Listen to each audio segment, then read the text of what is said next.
Want to get the latest features, performance improvements, and bug fixes in Blender? Keeping Blender updated ensures you have access to the newest tools and the best possible experience.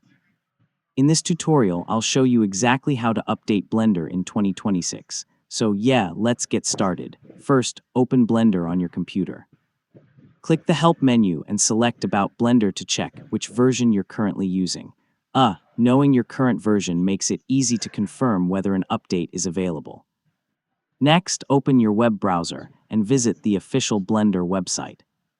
Click the Download Blender button and choose the latest stable release that matches your operating system, whether you're using Windows, Mac OS, or Linux. Once the installer finishes downloading, run it and follow the installation steps. If Blender is already installed, the new version can usually be installed alongside or over the existing version, depending on your preferences and installation method. Your project files won't be removed during the update. After updating, Blender may offer to import your preferences from a previous version. If you want to keep your shortcuts, themes, and settings, choose the option to import them. This saves time because you won't need to configure everything again. Finally, reopen the About Blender window to confirm you're running the latest version.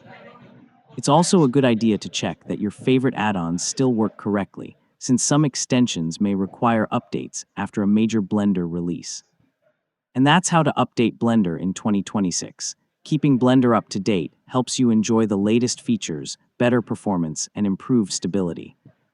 If this tutorial helped you, don't forget to like the video and subscribe for more helpful Blender guides. Thanks for watching, and I'll see you in the next one.